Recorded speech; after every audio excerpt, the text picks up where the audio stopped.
Polisi menggeledah dua orang yang dicurigai sebagai wartawan gadungan yang kerap meresahkan warga. Nah, itu kan kau bukan wartawan, ini bukan wartawan. Dari balik kantong kemeja pelaku, polisi menemukan kartu identitas pers yang merujuk kepada sebuah perusahaan media. Dicurigai, kartu pers ini dijadikan alat pemerasan kepada calon korban. Oknum wartawan melakukan pemerasan terhadap sejumlah korban di Provinsi Jawa Barat dan juga DKI Jakarta yang tersebar di 37 lokasi. Selama beberapa tahun menjalankan aksinya, para pelaku berhasil mengumpulkan 498 juta rupiah dari para korbannya. Bagaimana kemudian kasus ini bermula? Ikuti penelusuran tim gelar perkara di Cilengsi, Kabupaten Bogor, Jawa Barat. Berdasarkan alat bukti yang dikumpulkan, polisi menetapkan 5 orang sebagai tersangka. Kelimanya mempunyai peran sebagai pengumpul informasi, eksekutor, hingga penada uang hasil pemerasan. Para korban pun tersebar di sejumlah lokasi di Provinsi Jawa Barat dan DKI Jakarta. Sebenarnya perkara ini diawali dari adanya keresahan masyarakat. Keresahan masyarakat terkait dengan adanya atau maraknya seseorang atau beberapa kelompok orang yang mengaku-ngaku sebagai wartawan yang melaksanakan pemerasan terhadap para korbannya. Ya. Ini banyak warga yang menyampaikan kepada kami, terutama di daerah Cilengsi sana. Kemudian dari laporan tersebutlah kita kemudian melakukan penyelidikan terhadap informasi yang kami terima tersebut. Nah, dan pada tanggal 23 September 2021, kami bisa menangkap 2 orang tersangka yang mengaku sebagai seorang wartawan. Pada saat itu kita tangkap di depan sebuah hotel, sebuah hotel di halaman luarnya, Hotel Melati di daerah Cilengsi. Nah, kita lakukan penangkapan. Nah, pada saat langsung penangkapan tersebut, kita langsung menanyakan kepada tersangka, dia siapa? Yang pertama ngakunya seorang wartawan. Kemudian setelah kita dedus lagi, tekan lagi kenapa, siapa dia? Dia ngakunya dari LSM, dengan berbagai dalih-dalih seperti itulah. Kemudian kita lakukan penggeledahan badan, ya, dan kita dapati ada padanya beberapa name tag, sebuah kartu tanda pengenal, ya, kartu tanda pengenal dari beberapa pers atau media.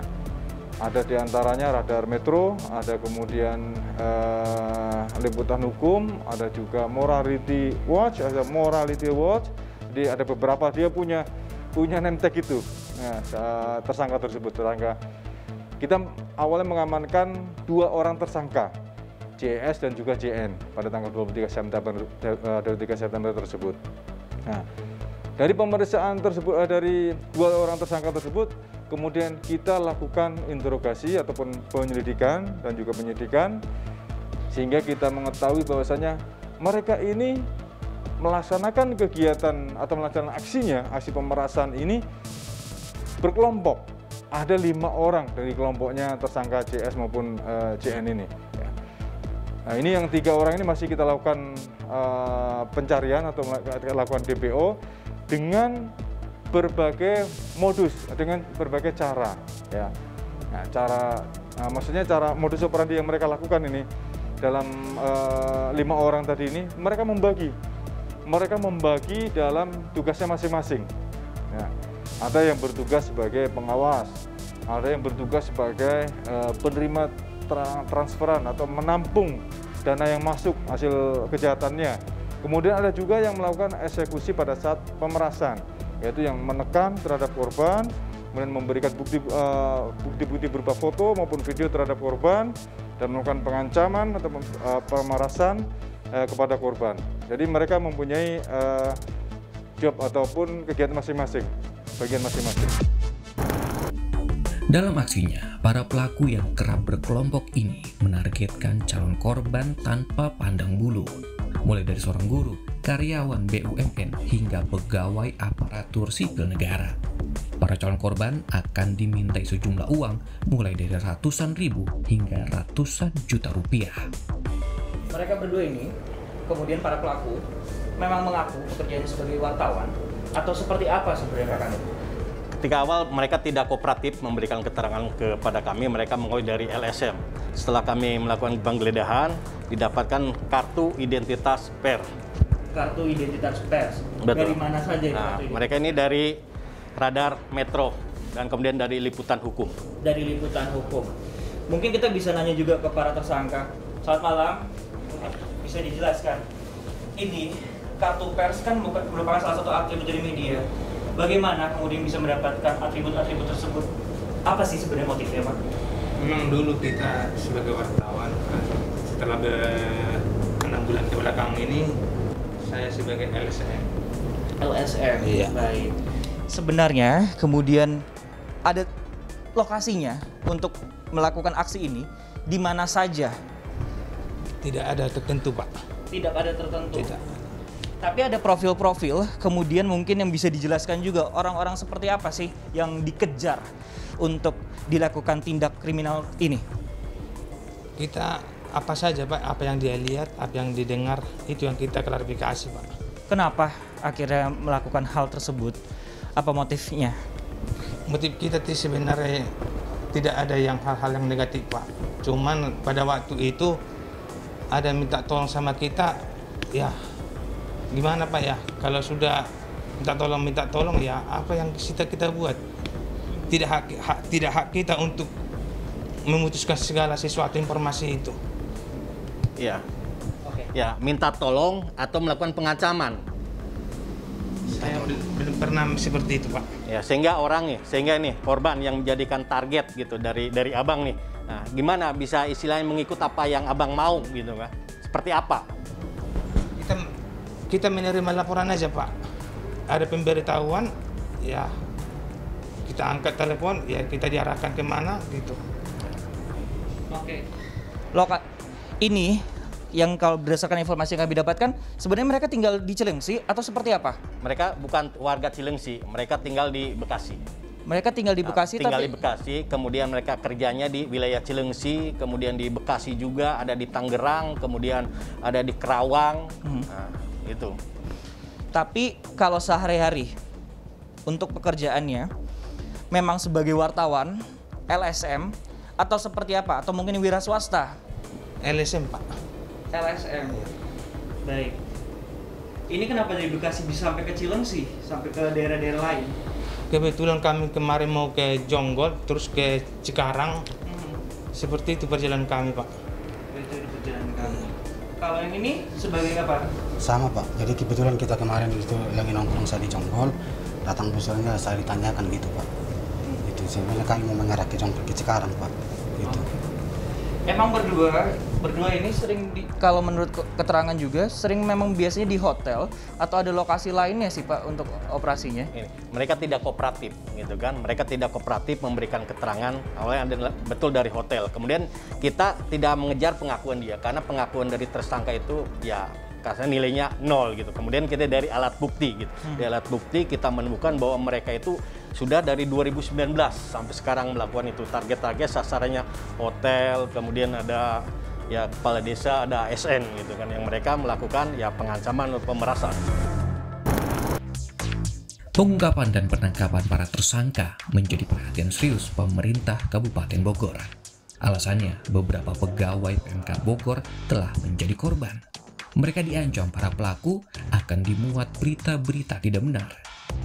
Kalau dari informasi yang didapatkan dari perangkat desa di bawahnya Kabupaten Bogor, apa kemudian ancaman yang sering diterima? Apakah akan ditampilkan di sebuah artikel ini atau sebuah di media televisi ini atau seperti apa, Ibu Ade? Iya, jadi kalau kemarin sih kita mendengar dari paparan dari Pak Kapolsek bahwa dia memfoto, mencari bukti, lalu datang kepada seorang tersebut untuk nanti akan saya muat di media saya.